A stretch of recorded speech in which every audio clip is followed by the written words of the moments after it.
Bueno, buenos días, hoy es 15 de marzo del 2025 y estamos en una clase abierta cuyo título es Síntomas de la precarización laboral. Yo estoy en este momento presidiendo el capítulo de salud mental laboral en la ASM, Asociación Argentina de Salud Mental. Y esta es la primera actividad abierta, que vamos a tener una serie de actividades durante el año, con distintos integrantes del capítulo, todos profesionales de la salud mental, donde vamos a abordar temas que atañen a la salud mental laboral y al lazo social. Es fundamental pensar la salud mental y el lazo social en conjunto. Dos cuestiones que en la jerga del marketing político en la Argentina contemporánea casi no existen, ¿no? Muy pocos hablan de estas dos cuestiones, que son radicales, porque la riqueza de un país la forjan sus trabajadores. Y eso no está pasado de moda, muy lejos de eso. Ya vamos a ver por qué.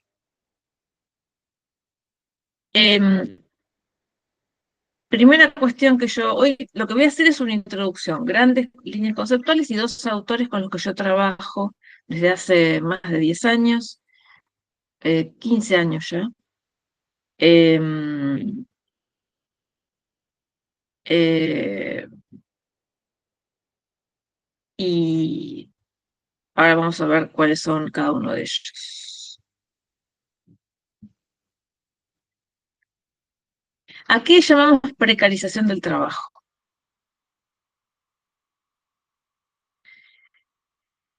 Definimos la precariedad del trabajo como la situación resultante de un fenómeno de modernización global de las relaciones de trabajo donde se despliegan por parte de las empresas estrategias de flexibilización y reducción de costos, pudiendo sostener niveles variables y grados de particularidad objetiva, situación legal y subjetiva, sensación de incertidumbre e inseguridad. Al tiempo que la calidad del empleo y las relaciones laborales se transforman, precarizando los modelos de regulación del trabajo, excluyendo y marginando a la población de derechos laborales y ciudadanos, imposibilitando su integración o bien limitando el ejercicio de derechos, donde la incertidumbre y el riesgo terminan por constituirse como una característica estructural, aumentando la vulnerabilidad social. O sea, la precarización del trabajo es el resultado de decisiones que toman las empresas en el mercado y los gobiernos. ¿Mm?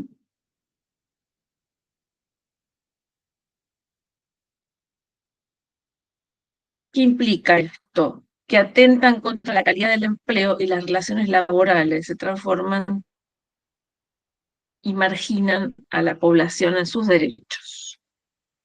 Esta es una definición de inicio que estoy dando. ¿Por qué dedicarnos en salud mental al impacto del trabajo en la vida cotidiana? Hay un autor que yo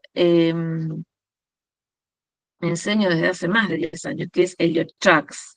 Elliot Chucks fue un psicoanalista, médico, psiquiatra de, de escuela inglesa, discípulo de Melanie Klein, que tiene una gran investigación y por la cual ganó el doctorado en Harvard sobre la vida laboral. Y él indagó en los inicios de su obra el impacto del inconsciente en la vida del trabajo. Los trabajadores, su inconsciente en la más artificial que es una organización. Estoy refiriendo a Freud. O sea que el texto del que partiremos para pensar la vida, la salud mental en el trabajo, es Psicología de las masas, análisis del yo de Freud, donde Freud teoriza la identificación institucional, llamada hoy así, u organizacional. Bueno, Elliot Chucks, partiendo de Freud y Psicología de las masas, piensa el liderazgo en las empresas, en las organizaciones con fines de lucro que emplean trabajadores. Este texto que yo estoy transcribiendo aquí de Elliot Chucks es de su libro final, digamos, su manual de pautas de dirección de personas en las empresas, y dice que el trabajo incide en la vida de las personas de un modo contundente. Acá en el texto dice, consideremos un impacto. En los países económicamente desarrollados de todo el mundo, entre un 75 y un 90% de los que trabajan para vivir lo hacen a cambio de un salario o sueldo por el empleo que tienen en una jerarquía gerencial. Trabajan alrededor de 40 horas por semana entre 30 y 50 años. La desigualdad riqueza económica de las familias deriva principalmente de la distribución que realiza el sistema de sueldos y salarios. O sea, cómo impacta la vida del trabajo en las familias en una sociedad. La carrera profesional de casi todos está asociada a las oportunidades de empleo y a la buena o mala opinión que se forman de una persona sugerentes. Y estamos hablando de la vida completa de más de 125 millones de habitantes de Estados Unidos y los que ellos dependen, unos 30 millones en el Reino Unido y en Francia, y de centenares y centenares de millones de otros seres humanos en el resto del mundo.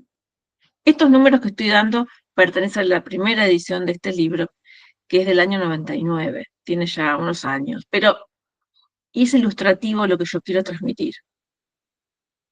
Lo anterior se refiere únicamente a las personas ocupadas. Si a ello se le añade el impacto que se ejerce el 5, 10, 20, 30% o más de los países y los desocupados, y la inseguridad crónica y angustia que se sienten los ocupados en relación con su empleo, quizás se intuya la vasta significación de la jerarquía del empleo para quienes viven en países económicamente desarrollados, en especial en las democracias de libre empresa.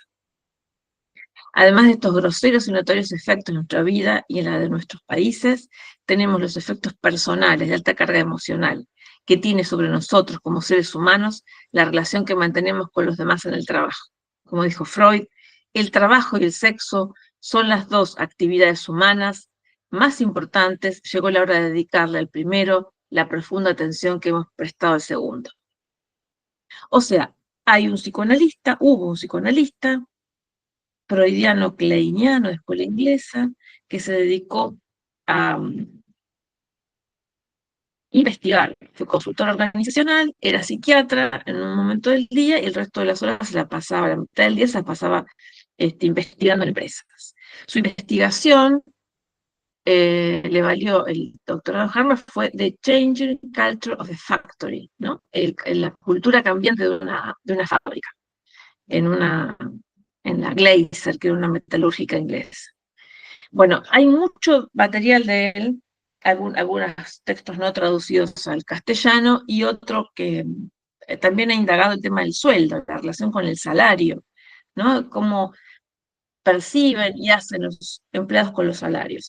Y una solución que da Jacques en sus textos acerca de esto es que cuando un sujeto está disconforme con su empleo, con su salario, es menester que se mida en el mercado, que se tasa en el mercado para ver cuánto ganaría en otro lugar. Por ahí está subasalariado o no. La cuestión es que las reglas del mercado que tenemos en este momento, 25 años después de este texto de Jacques, y en la Argentina también, tienen las características que tienen, que precarizan, tienden a la precarización. Y esto tiene impacto en la salud mental, por lo que él acá habla de la angustia. La angustia ante la precarización del trabajo es cotidiana, es constante y nos llega a los consultorios. No podemos negarnos, no podemos meternos en una cúpula de cristal, soy lacaniano, y no escuchar lo que está pasando, porque hace a las coordenadas de los pacientes. Bien, ¿cómo impacta el trabajo en la vida cotidiana? Bueno, está muy bien explicado por Jacques, y es muy actual su explicación. Hay tres cuestiones fundamentales, llamamos a los conceptos específicos de precarización. ¿Cómo impacta la precarización en el trabajo? Derechos laborales. Hay tres dimensiones importantes en la precarización laboral. En los derechos laborales refiere al aspecto normativo sobre el cual se celebran las condiciones del contrato, incluyendo cobertura y protección social. O sea, el trabajador precarizado no tiene vacaciones pagas, no se puede tomar vacaciones, porque si no pierde plata, o lo desvinculan, esa desvinculación informal que tiene. No tiene aguinaldo, no tiene descuento jubilatorio, estamos a fuego con el tema de la jubilación, ¿no? En la Argentina en este momento con la manifestación del miércoles. No hay días pagos por enfermedad, no hay obra social, no hay recibo de sueldo. Hace poco un chico de 29 años que trabaja en un restaurante en Palermo, en la cocina, me dijo que trabajaba 9 horas diarias por 400.000 pesos, tenía un solo día franco los viernes, si se enfermaba le descontaban el día, no tenía sueldo, estaba en negro. Eso es esclavitud, se parece mucho a la esclavitud. Y es la necesidad lo que lo hace aceptar esas condiciones crueles. Por otro lado está la temporalidad. Refiere a la estabilidad del empleo y a la relación de la duración y tipo, ¿no? Si es temporal, si es de planta, si se efectiviza o no. Yo he trabajado en una metalúrgica, en una autopartista de alta gama en zona norte como evaluadora psicotécnica hace unos años, y lo que pasaba es que echaban a los empleados y después los volvían a contratar por oleadas, ¿no? Eso trae un nivel de vida y vamos a ver cómo impacta en la salud mental de esos trabajadores, ese nivel de incertidumbre ante la miseria. Y después está la cuestión de la cuestión económica, que es fundamental también, que tiene que ver con el nivel de ingresos, los sueldos que se pagan, que se regulan en el mercado, ¿no? Están las bandas salariales, las empresas de primer nivel, pero en el mundillo, en el mundo grande, en realidad, de la precarización también hay una tasación de mercado. ¿Qué se hace? Un benchmarking informal. Che, ¿cuánto le pagás? ¿Cuánto le pagás? Por esto, por las horas, por ejemplo, las empleadas domésticas. La empleada doméstica es una figura, un puesto de trabajo, una función laboral que es clásica en la precarización, ¿no? Han sido clásicamente precarizadas las empleadas domésticas. O sea que la precariedad se visibiliza con la ausencia de uno o más derechos laborales.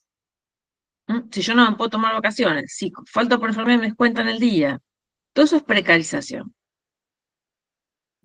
La desprotección o falta de cobertura social, ¿no? No percepción de jubilación. Esto es un tema muy árido y muy vigente y muy actual en la Argentina en la que estamos hoy mismo, ¿eh? Por eso es un tema que yo consideré para nuestro capítulo de salud mental laboral como crucial este año. Em, bien, ¿cuáles son los ejemplos, los trabajos precarizados que yo doy como ejemplos, que no cubren todo el espectro, pero que son importantes de considerar? Los empleados de comercio, según las investigaciones en las que ahondo en el curso, yo acá, digamos, más bien me quise centrar en los ejes principales conceptuales y en el debate que podemos llegar a tener, si ustedes así lo quieren, más que en las referencias bibliográficas que sí doy en el curso a distancia. Los grandes casos, los más habituales son el comercio, ¿no? Personas que las aceptan en el trabajo si son monotributistas, entonces el trabajador factura y no puede reclamarle al empleador ni sueldo, ni vacaciones, ni aguinaldo por despido. Es trabajo, pero es trabajo precarizado, porque está ausente el derecho a pedir un aguinaldo, a pedir indemnización por despido. Trabajadores de la construcción, otro clásico de la precarización laboral. Repartidores de delivery. Esto lo vemos, está en nuestras narices, lo vemos todos los días en la ciudad de Buenos Aires, quienes somos de la ciudad de Buenos Aires, que vivimos acá en Ciudad de Buenos Aires. Los repartidores de delivery han inundado las calles de Buenos Aires, aún con lluvias y días crueles para manejar. Eh, eh, que haya trabajo en repartidor de delivery también es esto, ¿no? Que están totalmente precarizados. Hay un sindicato de repartidores que todavía no está reconocido oficialmente, pero lo hay, ya se han unido para defender sus derechos, lo que es muy importante. Los profesores virtuales, las universidades privadas, y he tenido dos amargas experiencias que no voy a mencionar, eh, convocan y aceptan trabajadores con títulos de doctor, como en mi caso, profesor, somos formados en docencia, con título de profesor, título de doctor, y nos convocan para dar cursos o clases a distancia, de maestrías incluso, cosa que me ha pasado recientemente, nos hacen firmar un contrato BIL, que es, y a veces ni es un contrato, es una boleto de compra-venta, ni siquiera toman el trabajo de hacer un contrato, nos ponen de autores de la materia que vamos a dictar. ¿Y cuál es la engañifa? Nos ponemos nombre, apellido, la CONEAU aprueba la carrera virtual para la universidad con nuestros nombres como staff docente. Pero la figura de autor hace que dejemos los textos, el material de nuestra enseñanza, y después está la figura del tutor. El tutor es el que dicta la materia y no somos nosotros a quienes no nos emplean. Los tutores son empleados estables que también cobran muy poco y que no tienen nuestros títulos. Eso se llama un staff. Eso está pasando en algunas universidades privadas. O sea que los profesores virtuales que tenemos formación docente y títulos académicos, nos vemos en esa situación. Tampoco tenemos derechos porque a la hora de reclamar, lo que nos hicieron firmar era un papel pintado, ¿no? Eso es precarización laboral de docentes universitarios. En la Universidad de Buenos Aires, en las públicas, hay tradición de trabajar gratuito. Una cosa es que uno elija trabajar gratis porque le conviene, por distintas razones, y otra cosa es que uno sea engañado al ser convocado. Es una estafa. Los acompañantes terapéuticos son una figura de salud mental y salud muy requeridos, muy necesitados para acompañar a algunos pacientes que están en situación de desmedro o no tienen autonomía por estar medicados o en una situación psiquiátrica grave. También corren esta suerte. Lo mismo, no tienen empleos, no se los emplea, se los subcontrata, se los subemplea. El personal de limpieza en los hogares. Y lo que hablábamos recién, con María Eugenia, si no me equivoco, era el tema de los pasantes. La figura de pasantías tiene una cuestión. Hay una ley de pasantías donde hay una asignación estímulo que se les paga por hacer prácticas laborales. Al joven que recién sale de la secundaria o está estudiando en la universidad o se acaba de recibir, si no ha tenido experiencia laboral previa, una pasantía le es útil, porque le da experiencia, conoce el día a día de su profesión. De hecho, puede ser una buena orientación vocacional hacer una pasantía. Pero el tema es que a veces es empleo encubierto, porque al pasante se le paga nada, el contrato es legal, pero al prolongar ese contrato indebidamente, ilegalmente, al renovarlo como pasante, no pagan prepaga, no pagan obra social, no pagan jubilación, ¿no? La empresa le sale barato, dicho concretamente. Sí conviene al pasante hacer la experiencia por un periodo legal, el pasante que va a adoptar una pasantía tiene que tener la ley de pasantías para saber cuál es su ley. Es fundamental que todo trabajador conozca la ley que regula su actividad, para no aceptar ilegalidades. Una vez cumplida la pasantía en términos legales, si la empresa no lo va a emplear, se retira. No hay ninguna razón para quedarse si la empresa no lo va a emplear en blanco. La pasantía también puede ser un modo de selección de personal en la que el pasante con una asignación estímulo hace su práctica y el empleador ve cómo se desempeña, cómo se maneja con el resto del personal de la empresa y puede decidir emplearlo. A veces también son modos de selección de personal encubierta. También yo he hecho evaluados psicotécnicos para pasantes de un estudio jurídico muy importante y esa era la cuestión. Querían verlos andando. Entonces les pagaban la asignación estímulo, estaban haciendo la práctica y después lo seleccionaban o no, lo empleaban o no. Porque no lo obligaba la empresa. Si es una pasantía, no está obligada a emplear. ¿Qué ocurre? La pasantía también se les dan tareas que no le suman a nada. O sea, la idea de la pasantía es que una persona haga una práctica para aprender, ¿no? El oficio, la tarea, la profesión, la especificidad de lo que está estudiando. Ahora, si lo ponen a sacar fotocopias, a barrer el piso, a hacer compras, a hacer mandados como un cadete, o sea, un pasante no es un cadete, sí. A veces pasa esto, que se aprovechan del pasante y lo hacen hacer tareas que no corresponden. Está en cada pasante medir la conveniencia, ¿no? Si no tiene experiencia laboral, no tiene acceso ni una networking que lo vincule laboralmente, bueno, por ahí le conviene, ¿no? Estar ese tiempo legal por el que lo contratan como pasante y hacer tareas de pasante. ¿Se entendió? María Eugenia, ¿alguna pregunta? Sí, sí, muy interesante. La verdad es que no me lo planteé de esa forma.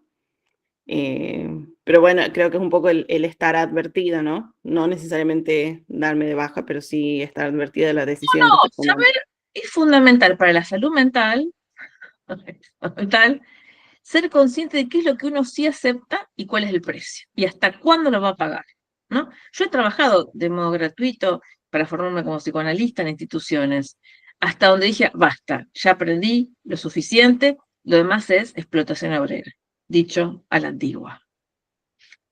Entonces, los empleos y trabajos precarizados son todos aquellos que no observan los derechos, el empleador no observa los derechos, en negro, con contratos mal confeccionados.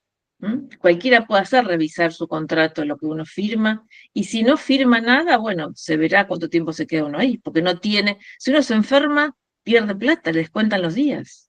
No tiene días por estudio quienes estudian, no tienen vacaciones pagas. ¿Qué ocurre con los psicoanalistas que trabajan en las prepagas? Lo mismo. Lo que pasa, ¿qué es lo que pasa?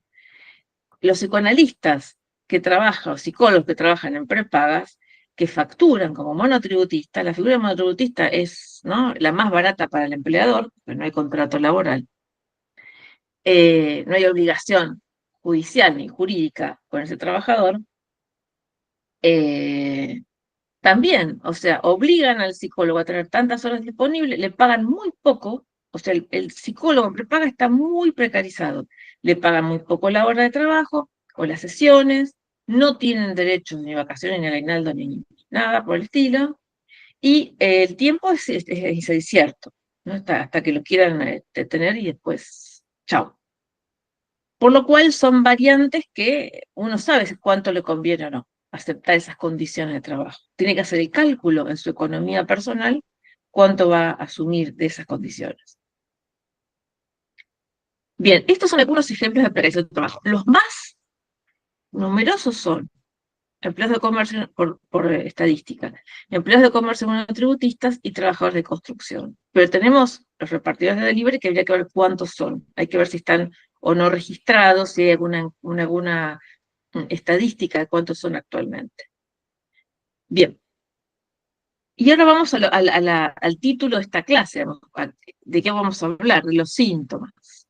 Y acá yo voy a hablar de un autor, que es yo hablé de Elliot Jaques, ya lo mencioné, y ahora vamos a hablar de Schur. De Schur es otro psiquiatra y psicoanalista muy relevante a la hora de pensar salud mental laboral y psicopatología del trabajo. El libro de él fue traducido por el doctor Nefa, que está ahí en CONICET.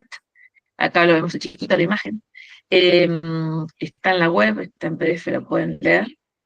Yo enseño psicopatología del trabajo acá en la AASM desde hace ya unos años, por lo menos para 7 u 8 años que enseño un curso estable de psicopatología del trabajo, porque es necesario, y es una convicción que tengo, que los psicoanalistas, los que trabajamos en salud mental, tengamos en cuenta las coordenadas de lo que llamamos discurso capitalista, en el que estamos viviendo y padeciendo algunos, más que otros, para poder escuchar a los pacientes en contexto. Aunque escuchamos lo que los pacientes dicen, la angustia ante el trabajo, la angustia ante la precarización del trabajo, no es ilusoria, no es. Freud hablaba de las frustraciones reales de la vida, ¿no? Y tiene que ver con eso, con el mundo en el que vivimos, y no es ajeno al psicoanálisis.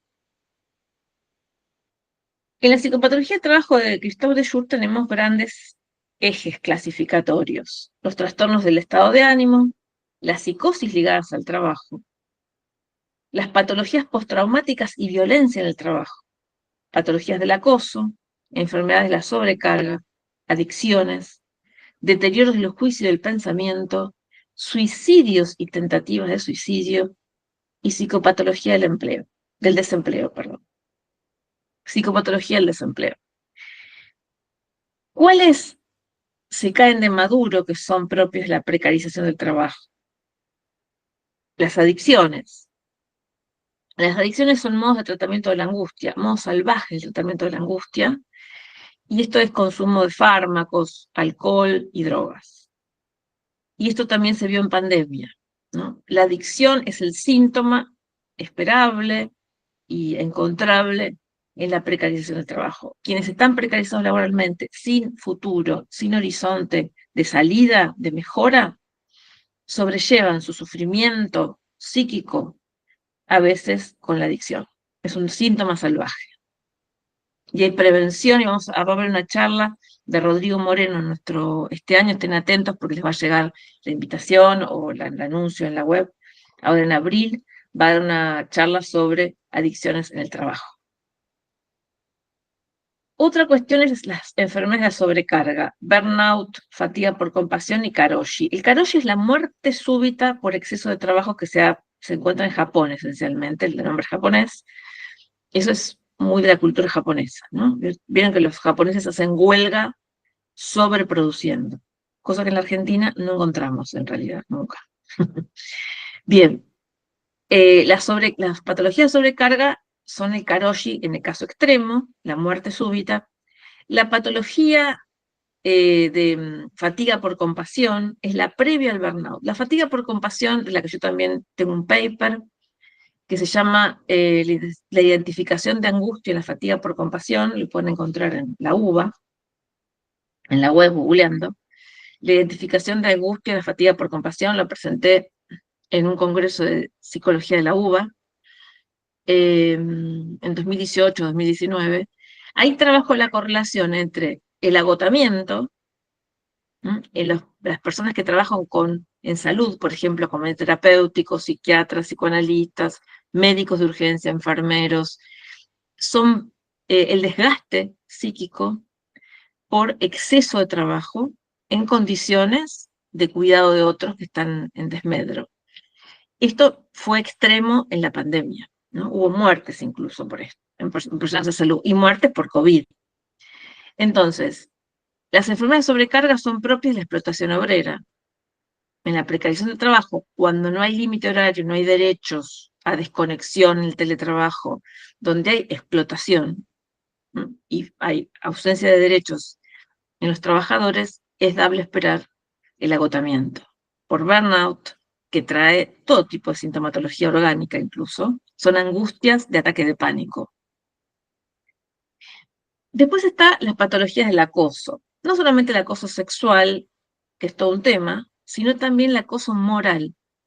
Aquel que ha aceptado condiciones indignas de trabajo por necesidad, no por masoquismo, sino porque no hay trabajo y hay que trabajar, hay que ganarse la vida, a veces sufre acoso moral. Y el acoso moral tiene sus efectos de angustia y de paralización. Si a esto le sumamos una estructura psicótica, imagínense, ¿no? Un sujeto psicótico no siempre está en condiciones de defenderse ni hacer valer sus derechos. La violencia en el trabajo también, porque si a uno le ofrecen un trabajo precarizado, ya es violento. Que se lo ofrezcan a uno y que uno lo acepte. Ya es una situación de indignidad, por lo cual trae efectos en la salud mental de angustia, ansiedad. Angustia es el significante que usamos, la palabra que usamos en psicoanálisis. Y la angustia es la que llama al síntoma, ¿no? Psicosomáticas, enfermedades cardiovasculares, enfermedades posturales, incluso en los casos de trabajadores que trabajan como operarios, ¿no? Cuando estamos en gobiernos de estas características, como el que tenemos hoy, de derecha o ultraderecha, todos los juicios que se puedan hacer por acoso laboral o mobbing perecen.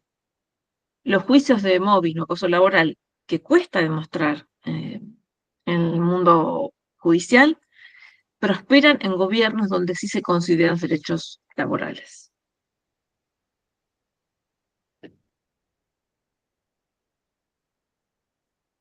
Y tenemos finalmente como última filmina, como última filmina tenemos este cuadro de la UCA del año pasado, es muy reciente, del panorama económico ocupacional. Lo voy a ampliar un poquito en mi diapositiva, que muestra, ¿se ve mejor? El empleo precario es el que está en color celeste, para que vean un mapa panorámico.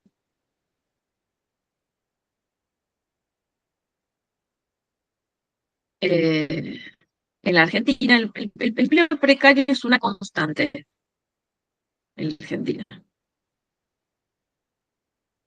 La cuestión es que si estamos en unas coordenadas sociopolíticas, socioeconómicas como las que tenemos ahora, es algo que le tenemos que prestar mucha atención y tener muy en cuenta a la hora de escuchar a nuestros pacientes y la de trabajar en proyectos que prevengan mayores sufrimientos en los trabajadores. La precariedad laboral, y ya lo decía Jacques en el año 99, ¿no? En el texto con el que comencé hoy, y es que el desempleo y la precarización laboral son, a lo largo del mundo, a nivel mundial, son muy relevantes, por lo cual no es algo que debamos desatender, sino es algo que debemos tener muy presente a la hora de escuchar a los pacientes. Bien, hasta aquí la presentación y los invito a que conversemos.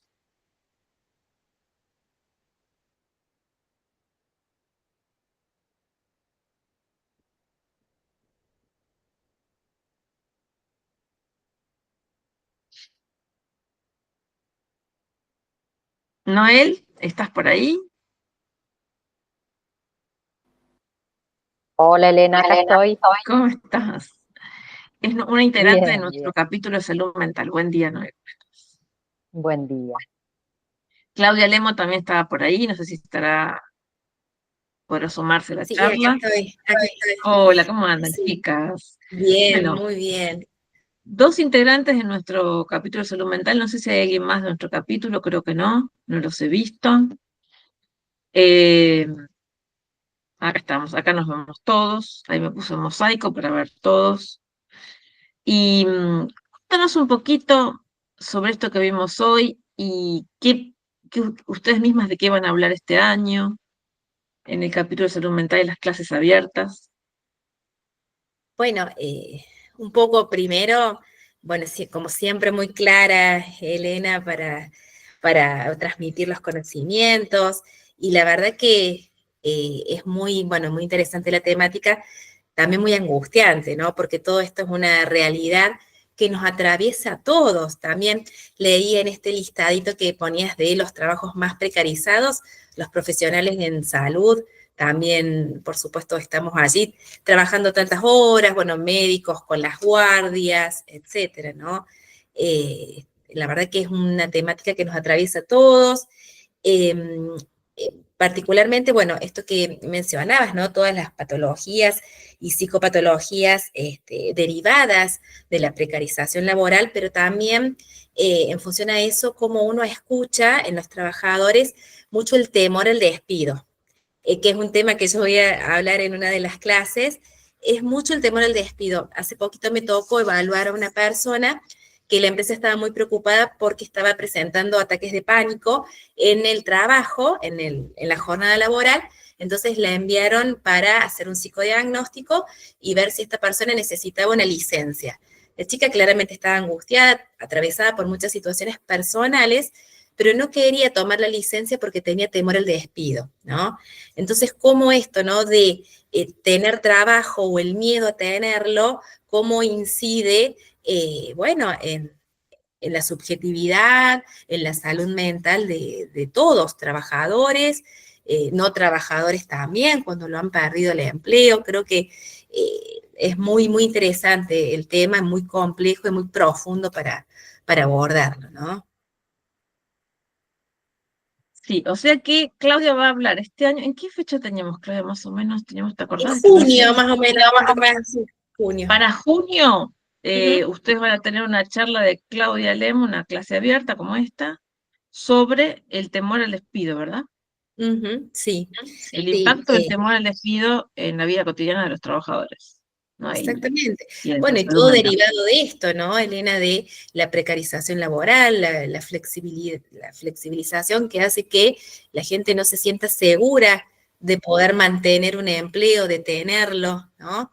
Mm, Eh, Cómo incide mucho en todos estos retrocesos en cuanto a derechos y también los discursos que circulan de los mismos trabajadores, a veces en algunos casos hasta avalando prácticas de las empresas demasiado violentas, ¿no?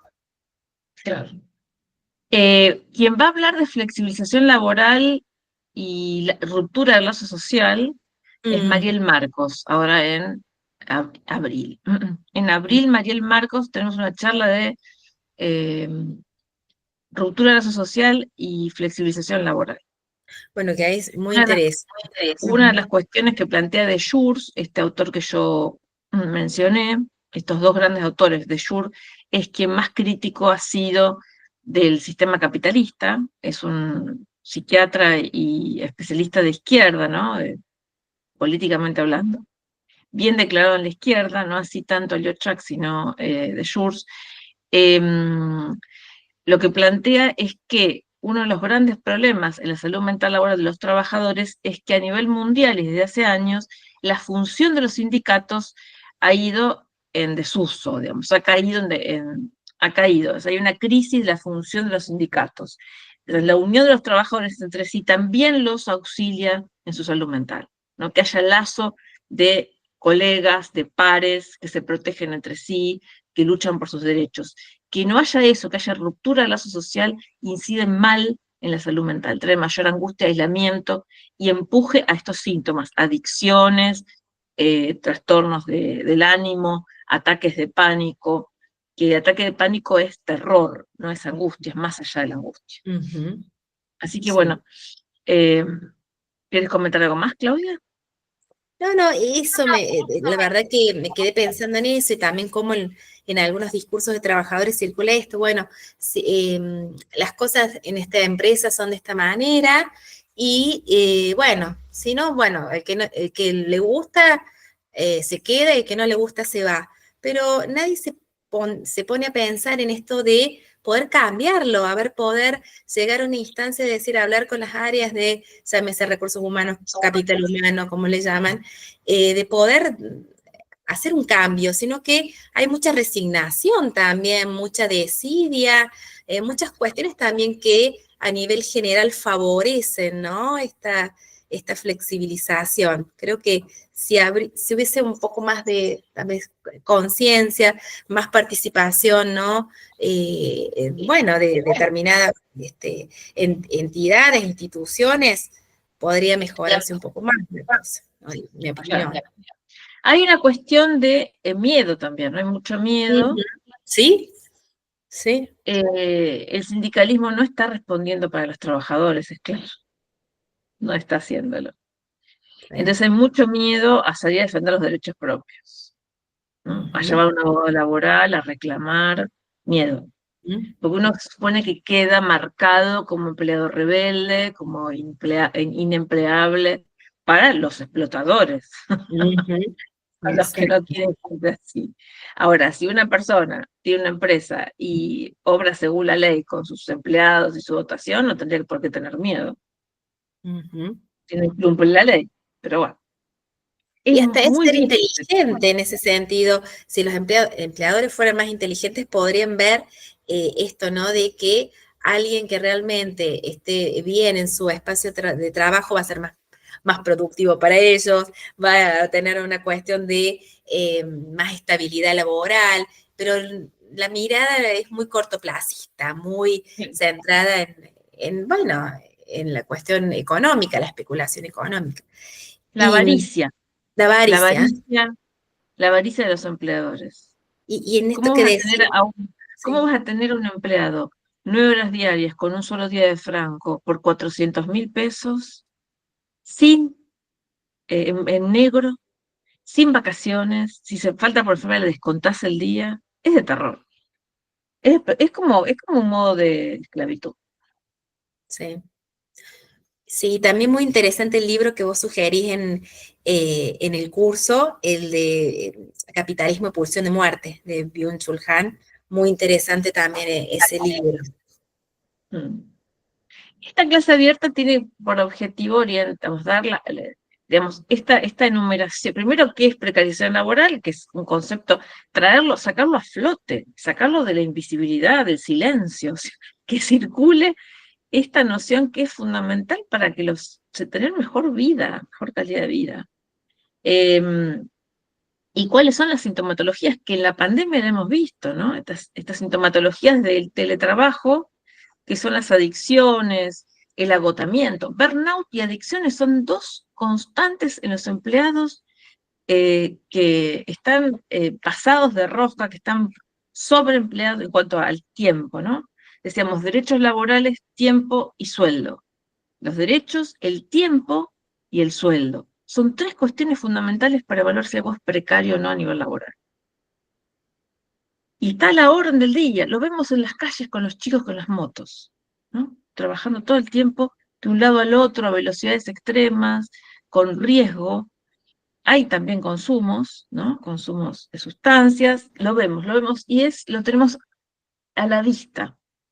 Está ocurriendo acá en la ciudad de Buenos Aires. Es uno de los rubros, ¿no? Y Y los también, trabajadores de salud, de los hospitales, los enfermeros. La enfermería es una de las funciones laborales más castigadas por la fatiga por compasión y el burnout, con sueldos bajísimos. Así que bueno. Elena, Bueno, muchas gracias, Claudia. no, Muchísimas gracias. Te no, esperamos para junio, entonces, para tu bueno, charla. Y Noel es nuevita en el capítulo de salud mental, quiero decir, de últimos días del año pasado. sí, Bienvenida, Noel. gracias.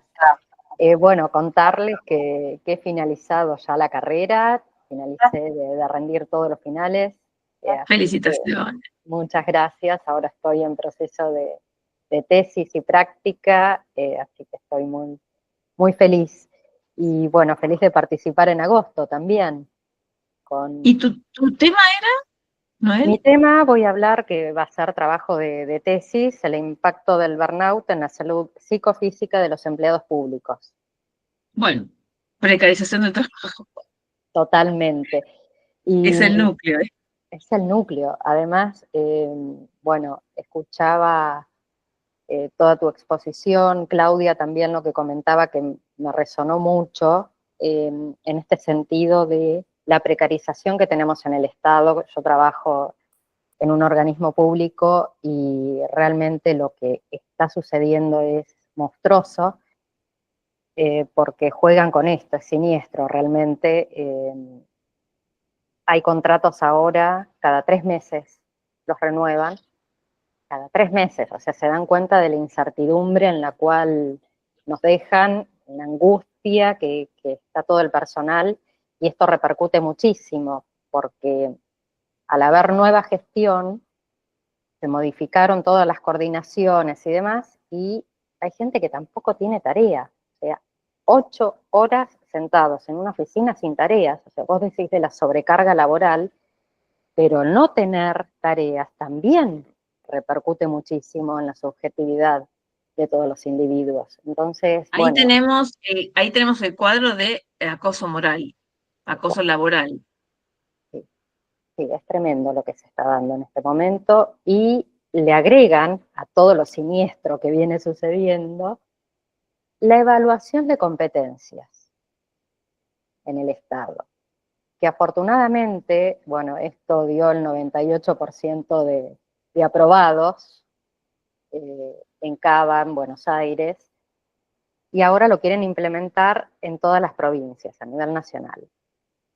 Y las preguntas son tremendas, o sea, que El tema nada con tienen estas que ver, nada tiene que ver. herramientas, Christophe de Jour, en la banalización de la injusticia social, que es un libro clásico de Jour, habla de esto, de los modos de gerenciamiento, de la tecnocracia en recursos humanos. Todos estos instrumentos de evaluación de desempeño, evaluación de potencial, evaluación de competencias, que viene atado a estas otras, son herramientas de desarrollo. Están pensadas para el desarrollo profesional, para que el empleado crezca en su puesto y se siga desarrollando. El que teorizó esto es Elliot Jaques, en su libro La organización requerida, The Requisite Organization, que es un fragmento de lo que leí al inicio. Ahora, ¿qué ocurre? El mal uso de estas herramientas genera argumentos para echar a la gente o para no aumentarle el sueldo. Es el uso perverso de estas herramientas de desarrollo. Sí, sí, totalmente. De hecho, Con la pátina que conocemos bien del discurso de quien lo dice tanto, hablando de la eficiencia, de la productividad, son todos ideales, ¿no? Cháchara del discurso capitalista para que los empleados estén flexibilizados, haya argumentos para pagarles menos, para desvincularlos sin indemnización. efectivamente, eso es lo que está sucediendo en este momento en el Estado. Y como decía Claudia, hay un retroceso total en todos los derechos. Los gremios también están muy aplacados porque justamente están negociando esto y nos dicen, es preferible que estén sin tareas, pero que por lo menos tengan el trabajo. O sea, fíjense hasta dónde llegamos. Es terrible, así que bueno, eso era lo que quería comentarles un poco de lo que está sucediendo en el Estado en este momento y que tiene mucha correlación con estas conversaciones y con estas charlas abiertas, así que celebro estos espacios en donde podamos encontrarnos. Bien, yo les agradezco mucho, chicas, que estén hoy acá. Estamos presentando el año, también estamos lanzando el año de clases abiertas en el capítulo de salud mental laboral en la Asociación Argentina de Salud Mental. Acá sí podemos hablar de esto. En la Asociación Argentina de Salud Mental sí podemos hablar de estas cuestiones, no nos da miedo. Y estamos hablando de la salud mental de los trabajadores, que también recibimos en nuestras consultas en psicoanálisis, ya sea presencial o virtual, en los hospitales, en instituciones, y también en el mundo laboral. ¿Sí? Bien, entonces, están todos invitados para nuestras próximas charlas que les irán encontrando en la página y se irán divulgando una a una durante el año. Les agradecemos muchísimo que hayan estado acá y les voy a enviar a quienes están inscritos el link de este video que voy a subir a YouTube por si quieren divulgarlo a sus conocidos. ¿Mm? Bueno, me despido de ustedes. Si no hay más preguntas ni consultas, les agradezco mucho y nos vemos la próxima. Un beso grande. Chao. Chao, gracias. Chao, chao. Chao, gracias.